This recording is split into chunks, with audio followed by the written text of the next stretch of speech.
Você vai ver agora mais um corte de uma das aulas do Instituto Brasileiro de Engenharia Estrutural. Lembrando que aqui no nosso canal nós sempre trazemos conteúdos da prática, do dia a dia de quem realmente vive projetos de estruturas de concreto armado, com dicas e recomendações do que é verdadeiramente praticado no dia a dia de quem projeta. Acompanha comigo até o final. Para dimensionamento estrutural dessas estacas, tá? A gente tem aqui a NBR 6122, ela dá essa diretriz, tá? Então, o concreto, isso aqui esse avanço aqui foi justamente nessa última edição, até a 2010 não tinha, né? Que é a classificação do concreto de acordo com a classe de agressividade ambiental, né? Então, ele dividiu aqui para algumas estacas em 1 e 2, 3 e 4, e para outras é mais indiferente, tá? A gente pode se concentrar aqui na hélice contínua, por exemplo, que para CAA 1 e 2, o meu concreto é o C30. E para CAA 3 e 4, o meu concreto é o C40, tá? Então, concreto de 30 MPa e concreto de 40 MPa. Mas o meu gama C, para o concreto C30, é 2,7 e para o C40 é 3,6. Ora, de forma que quando eu fizer essa conta aqui, isso aqui está dando exatamente a mesma coisa, tá? Se eu pegar o 30 e dividir por 2,7, eu vou ter 11,1, e o 40 dividido por 3,6, eu vou ter 11,1. Então, na verdade, ele só tá atendendo aqui a norma de desempenho, mas eu continuo utilizando o mesmo que eu utilizava, que era o da norma antiga, que o meu concreto era de 20 MPa e o meu gama C era de 1,8, que dava 11,1. Então, assim, a norma aumentou o FCK, mas não me permitiu tomar partido desse aumento. E aqui o que eu disse lá, que nas estacas escavadas sem o fluido, eu tenho o maior gama C, né, que é o gama C de 5, né? Então, eu tenho um concreto de 40 MPa, mas só posso utilizar 8. E aqui para a raiz, um pouquinho mais, porque eu tenho argamassa de 20 e o gama C é 1,6, tá? E aí eu tenho 12,5, utilizo um pouco mais. E essa aqui é a diretriz para a gente saber qual é o meu limite estrutural, tá? Vou já mostrar aqui na próxima página que não é exatamente esse valor em cima que eu jogo, porque a gente tem outras majorações. E aqui ele dá também o percentual mínimo de armadura, tá? E aqui a fórmula completa para eu trabalhar a capacidade estrutural, tá? Então, essa primeira parcela é referente ao concreto, tá? E a segunda parcela é referente ao aço. A primeira parcela, além do gama C, que foi esse que eu mostrei lá, gama C, a área do aço, FCK, e tem 0,85, que é referente ao efeito Rush, né? Com o concreto exposto à água por longo tempo. E aqui o aço vai trabalhar com a área do aço, o FYK e 1,15, né? Aqui não tem surpresa. E você ainda vai ter aqui um gama F, que é a majoração das cargas, né? Em 1,4. Tá? Então, a carga que a gente vai receber do pessoal da estrutura, eu vou majorar em 1,4, né? Quando eu faço essa conta aqui, por exemplo, para a estaca hélice contínua, vou pegar aqui a de 40 MPa, tá? Eu boto 40 MPa aqui, coloco 3,6 aqui, 1,4 aqui, a hélice contínua não tem armadura, essa conta todinha aqui vai me dar 7,85 vezes 40, dividido por 1,4 vezes 3,6. Vai me dar 6,75. É a tensão máxima que eu coloco na estaca hélice contínua. Então, eu utilizo um concreto de 40 MPa e só posso utilizar a estaca até 6,75 MPa. Quando a gente chega na raiz, a gente vai ver que isso aqui é um pouco indiferente, porque eu já melhoro isso aqui, essa relação aqui, porque meu gama C é 1,6 para 20, e eu utilizo o aço, tá? Eu vou jogar aqui para frente, porque nós estamos com eu já passei do meu limite aqui, ainda tenho coisa para falar. Com base nisso daqui, a gente consegue achar as cargas, que a gente chama as cargas de catálogo das estacas. Ou seja, eu faço essa conta aqui para cada tipo de estaca, obedecendo essas resistências aqui que a norma me indica, tá? Ou seja, para estaca pré-moldada de concreto. Então, no caso da pré-moldada de concreto, cada fornecedor tem a sua tabela, porque ele pode variar um pouco a densidade de aço que ele coloca, tá?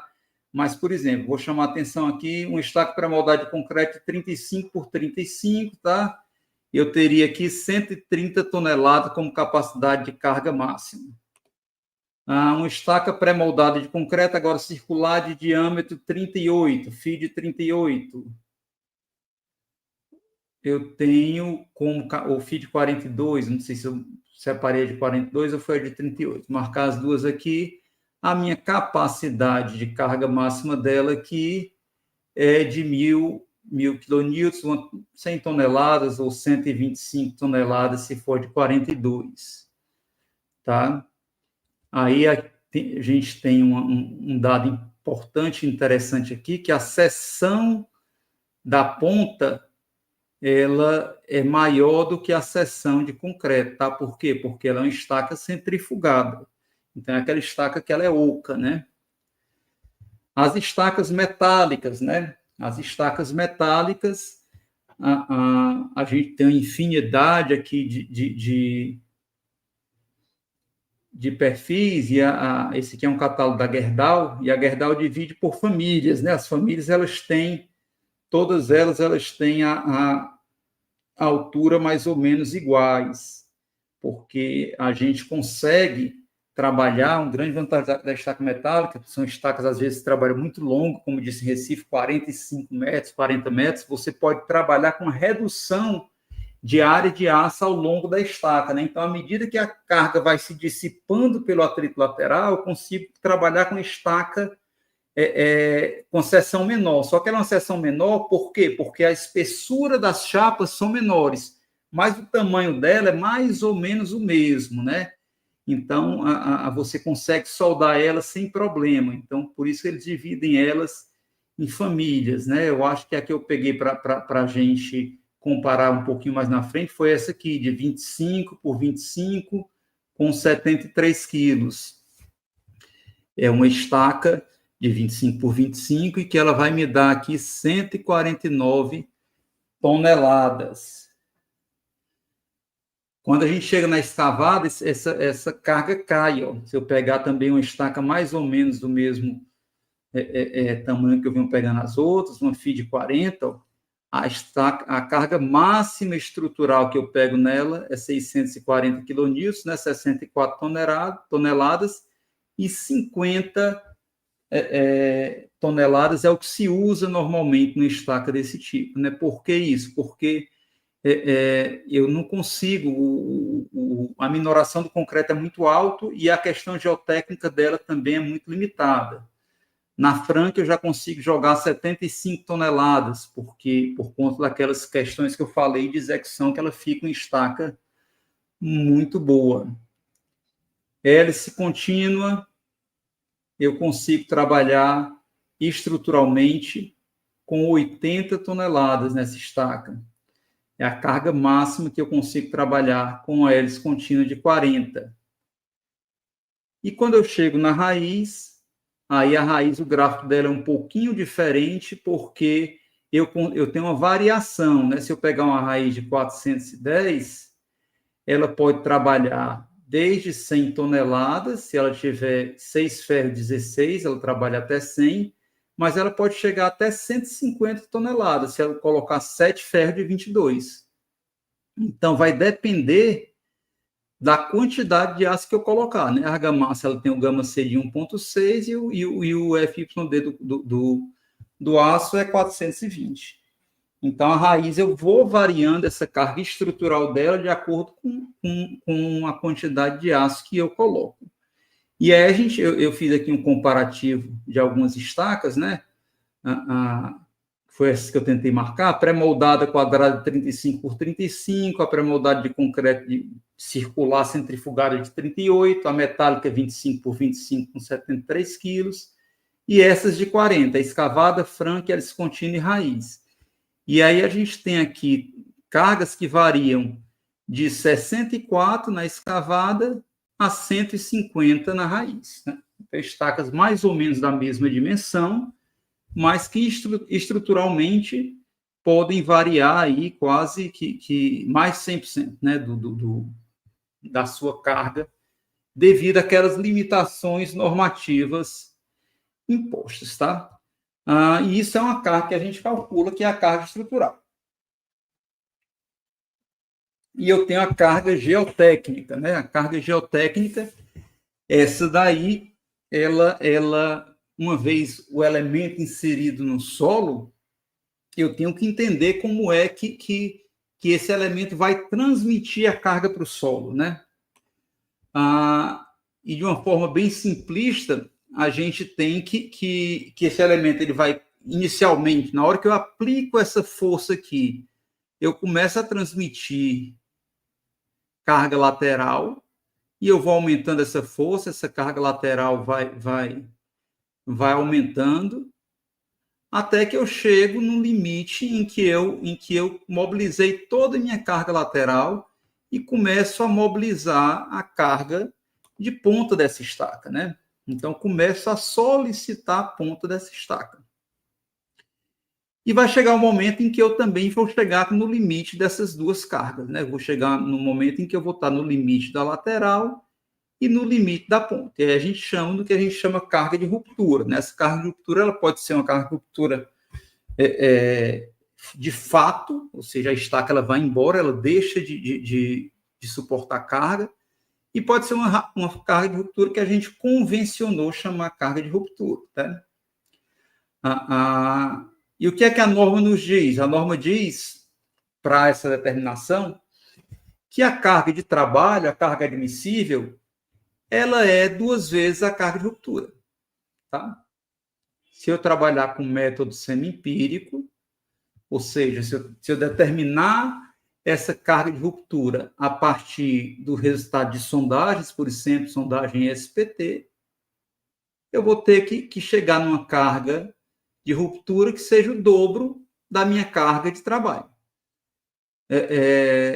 Só que eu tenho um ponderador da resistência de cálculo, da carga que o calculista me fornece, de 1,4. Então, o que é que acontece? Eu tenho aqui uma carga que é uma carga solicitante e tem uma carga que é uma carga resistente.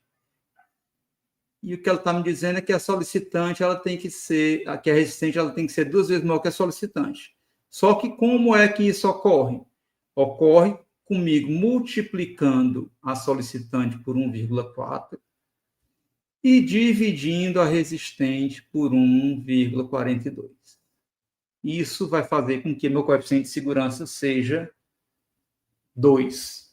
Ok? Então, tem incertezas que são ligadas ao dimensionamento estrutural e tem incertezas que são ligadas à resistência. Só que o que é que a norma também me diz? Isso é um avanço já também da norma de 2019. Que se eu tiver uma região com vários ensaios representativos, eu posso reduzir o meu coeficiente de 1,42, que está aqui ele, ó. Se eu tiver só uma sondagem representativa, é 1,42. Se eu tiver 4, eu vou trabalhar com... Vamos olhar primeiro só para essa linha de cima, tá? Eu vou trabalhar com 1,31. Se eu tiver 10 ou mais, eu vou trabalhar com 1,27. 1,27 de quê? Da média dos resultados. 1,27 vezes 1,4, tá? Que é a majoração no mexo. Isso vai dar 1,78. Então, se eu tiver 10 ensaios, o meu coeficiente de segurança da minha obra, 10 ensaios representativos, ou seja, todos coerentes entre si, na mesma região, etc. e tal.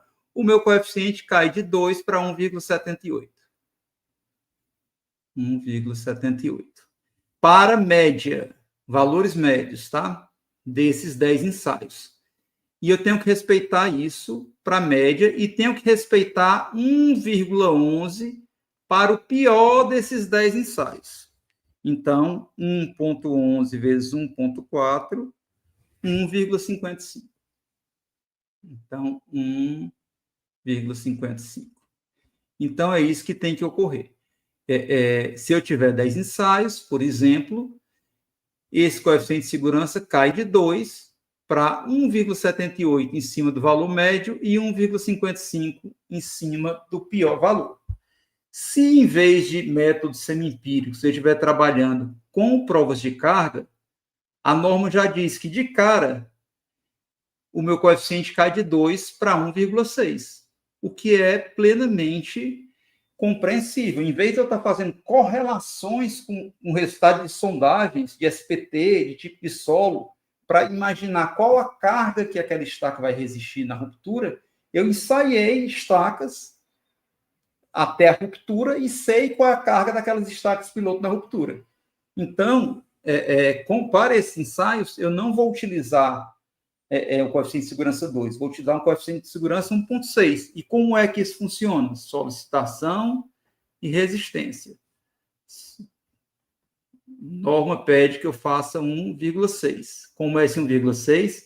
Solicitação a gente não mexe, multiplico por 1,4.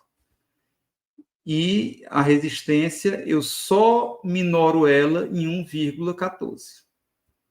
Por quê? Porque já é um valor que está lá, então é quase sem minoração. E a norma ainda permite que, se eu tiver mais de uma prova de carga em área representativa, essa minoração ela pode cair de 1,4 para 1. Se eu tiver 5 provas de carga, o que é que a norma diz? Que eu posso trabalhar com 1. Eu não preciso fazer minoração nenhuma, basta que eu pegue o valor médio e o valor da pior prova de carga. Então, eu pego o valor da pior prova de carga e admito como esse sendo o meu valor de cálculo. Obviamente, só fazendo a majoração do 1,4. Então, meu coeficiente de segurança, que já tinha caído de 2 para 1,6, cai agora de 1,6 para 1,4. Ok? Só que o dimensionamento através de prova de carga, ele é eu digo que ele ainda é um sonho, porque a gente não consegue levar um equipamento para a obra, para fazer uma estaca piloto, esse equipamento sai, a gente ensaia, depois faz o projeto para o equipamento de cravar. Então, isso aí são poucas obras que a gente consegue fazer isso. A gente só consegue fazer isso em obras em que a gente tem várias torres, por exemplo, e eu estou executando a primeira torre que dimensionei a partir de sondagens, e aí eu aproveito para fazer prova de carga nas próximas torres, e assim, executo a primeira, e nas outras torres eu dimensiono a partir de prova de carga. Aí funciona, beleza.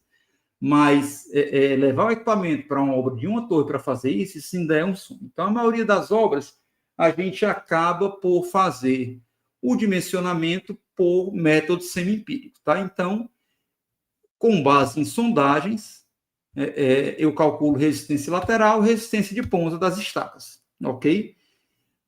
Existe uma dezena de métodos aí sendo utilizados, tá? Mas todos eles vão trabalhar mais ou menos da seguinte forma. A resistência lateral é um coeficiente, que eu chamei de R minúsculo L aí, vezes a área lateral, e a resistência de ponta é também um coeficiente vezes a área de ponta. O que muda de método para método é como se chega a esse coeficiente, ok? Então, a formulação da resistência do estaca é o seguinte: RL vezes AL e RP vezes AP. Isso eu me arrisco dizer que para qualquer método que a gente vá utilizar, certo?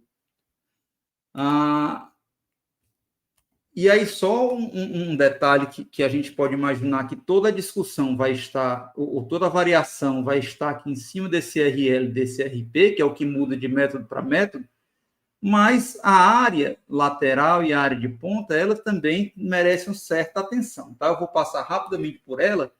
Obviamente, no estaca circular, a área é πd2/4, mas no estaca centrifugada, por exemplo, em que o miolo é vazado, a área também é πd2/4. A área não é a área de concreto, a área é a área total, porque ela acaba embuchando o solo nessa parte central dela e você acaba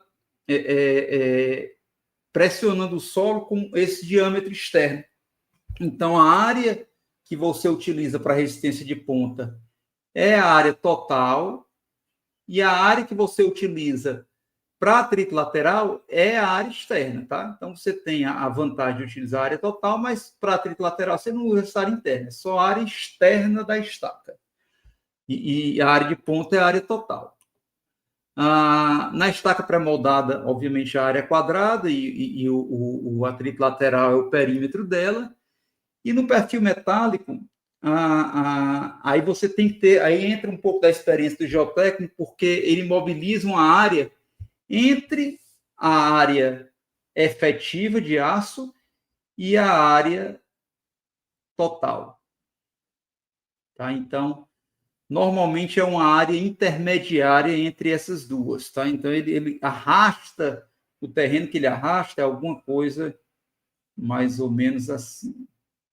E aí vai depender muito do tipo de terreno. Então, esse dimensionamento vai muito da experiência do geotécnico. E o atrito lateral, normalmente, ele é considerado só nas mesas, tá? Só essa área, mais essa área. Então, assim, o cálculo dessas áreas, ele nem sempre é tão intuitivo quanto poderia parecer num primeiro momento. A estaca descontínua é D2/4 e a estaca raiz, a ferramenta de perfuração sempre é menor do que a própria estaca. Por exemplo, a estaca raiz de 400 milímetros ela é perfurada com um tubo de 350. Por quê? Porque a água ela circula por dentro desse tubo e sai e retorna por fora desse tubo. E isso é que dá o comprimento, o diâmetro final dela. Mas no momento de dimensionar a estaca, você considera somente o tubo, né? Então, você sempre dimensiona pelo tamanho da ferramenta de perfuração. E, por fim, a estaca Frank, ela tem um modelo, uma formulação aí especial para a ponta, para calcular, para estimar o volume dessa ponta, essa formulação aí um pouco mais complexa, mas está aí para quem tiver curiosidade. Ok? E aí a gente tem que calcular os segmentos, né?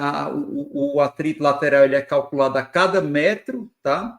Então, a resistência de ponta ela é calculada só na ponta e o atrito lateral é calculado a cada metro. Por que a cada metro? Porque normalmente eu tenho informação a cada metro. A cada metro eu tenho um SPT. Então, para cada metro, eu tenho uma informação diferente. Eu tenho como calcular o atrito correspondente àquela profundidade, certo? Então, essa componente aqui, ela vira um somatório metro a metro. Tá? O U aqui é o perímetro, que ele não varia, tá? Com a profundidade. E aqui é um somatório com o ΔL, que normalmente isso daqui é 1 metro. Ok? Então, por aqui ainda estou fazendo de uma forma genérica, eu estou avançando o máximo possível que eu possa avançar para que a gente englobe todos os métodos, tá? Então, isso daqui vale ainda para todos os métodos. E por que eu falo todos os métodos? Porque eu selecionei aqui 7 métodos, são 7 dos mais usados métodos aqui no Brasil, todos eles do milênio passado, né? E aí alguns se aplicam a só uma solução. Por exemplo, o método Cabral Antunes é um método que ele desenvolveu exclusivamente para a estaca hélice contínua, como esse do Alonso de 1996, e tem métodos como do professor Ock e professor Veloso que se aplicam a 7 tipos de estacas. Tá? Método de Cui Quaresma aqui para 5 tipos de estacas. Então, assim, a gente tem vários métodos. E nisso aqui a norma não entra. A norma diz que você escolha um método consagrado. E qual é o risco disso daqui? O risco disso daqui, esse aqui é um material feito pelo professor Alfran, professor Nóbrega e professor Marcos Porto, em 2011, em que eles calcularam uma estaca de 250 milímetros para por 3, 4, 5, 6, 7, 8, 9 métodos, tá? Calcularam essa estaca por 9 métodos. E tiveram aqui resultados que foram de 67,3 toneladas a 113,7 toneladas, por diversos métodos.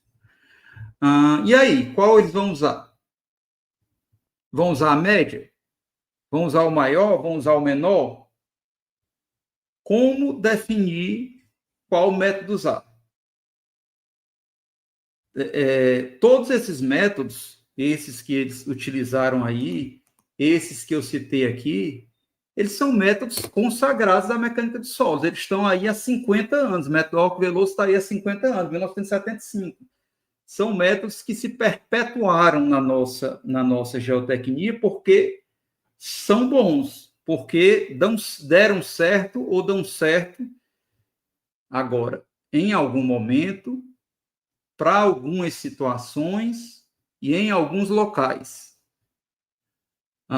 Esse aqui já foi um estudo que eu fiz, aqui está datado de 2022. Uma estaca pré-moldada de concreto com 8 metros de 300 milímetros de diâmetro, tá? E aí esse aqui é um programazinho que a gente tem, e ele dá aqui a resistência lateral, resistência de ponta, a resistência total, e quanto seria a carga dela pela norma, tá? A 6122, que ele simplesmente divide a total por 2, e pelo autor, que tem alguns autores que são um pouco mais restritos do que a 6122. E aí a gente chega a resultados de 42,9 e de 100,6. Mesma situação. E o programa ainda induz um pouco aqui a gente a uma solução que eu discordo totalmente, mas que tem gente que coloca isso em relatório, que é trabalhar com a média de vários métodos, né? E isso aí talvez seja um atestado de que você não sabe o que é que está fazendo, né? Porque aí você tem um resultado da 42, outro da 100, você vai trabalhar com 66. Assim, então, é importante a gente saber, eu estou quase acabando, 10 minutos. É importante a gente saber como são feitos esses métodos, né? Então, assim, eles são menos teoria e mais empirismo. Que é que eu quero dizer, diferente dos métodos de fundação direta, que eles utilizam realmente mecânica dos solos, é um método teórico, né, onde ele usa ângulos de atrito, as teorias da elasticidade. Esses métodos aqui, o que eles trabalham eles supõem algumas formulações e vão aferindo com base em provas de carga, né? Então, eles trabalham com alguns, basicamente, tem duas variáveis. As variáveis, elas são de acordo com o tipo de estaca e de acordo com o tipo de solo, e tem o SPT. Então, o SPT varia, o tipo de estaca vai variar um coeficiente e o tipo de solo vai variar outro coeficiente. Com isso, eles fazem uma primeira expectativa, e aí tem, por exemplo, 10 provas de carga. E aí eles vão afinando o método a partir de provas de carga. E quando eles acham que o método tá bem afinado, eles começam a fazer previsão de resultados para mais provas de carga, né? E aí, quando o método começa a prever com uma precisão aceitável, eles passam a divulgar o método, começam a defender em congressos, e se o método for realmente eficiente, ele passa a ganhar força, né? Só que a maioria desses métodos foram feitos na década de 70, 80, 90, no Rio, em Rio e São Paulo, em Minas Gerais, talvez ali, na UNB, e a gente traz para Fortaleza, traz para São Luís, traz para o Maranhão, traz para Manaus, para terrenos totalmente diferentes. Ou para classificações totalmente diferentes. Né? Você utiliza a sondagem que você classifica de uma forma diferente. Então, não posso... o método ele pode ser perfeito para uma realidade diferente. Então, o que o professor Aoki, lá em Campinas, em 1975, chamou de uma areia argilosa, um silt arenoso, pode ser diferente do que a gente está recebendo hoje aqui no relatório de sondagem. E aí as características são diferentes. Então, assim, mais uma vez, reforçando o que o professor Enzo falou da experiência local. A gente tem que conhecer esses métodos e entender o que é que funciona melhor para o nosso solo. E aí, gostou? Quer aprender um pouco mais? Quer ir mais profundamente nos assuntos de projetos de estruturas de concreto protendido? Eu tenho uma boa notícia para ti. Nós do Instituto Brasileiro de Engenharia Estrutural temos uma especialização em concreto armado e protendido, com professores que são grandes profissionais da aula. Aqui na nossa pós você vai vivenciar verdadeiramente o que é a prática de projetos. Nós temos aqui uma especialização onde cada etapa é um trecho de como o projeto de fato é executado. Quer conhecer um pouco mais a nossa pós-graduação? Tem um link aqui logo abaixo de pré-matrícula. Essa pré-matrícula é sem compromisso, fica tranquilo, você vai lá, coloca seus dados, alguém do nosso time de especialista vai lá entrar em contato com você, marcar uma reunião para a gente te entender melhor, entender o momento que você está vivendo aí de projeto e ver se a pós realmente se encaixa contigo. Faz lá a tua inscrição e se permita conhecer o Instituto Brasileiro de Engenharia Estrutural. A gente se vê.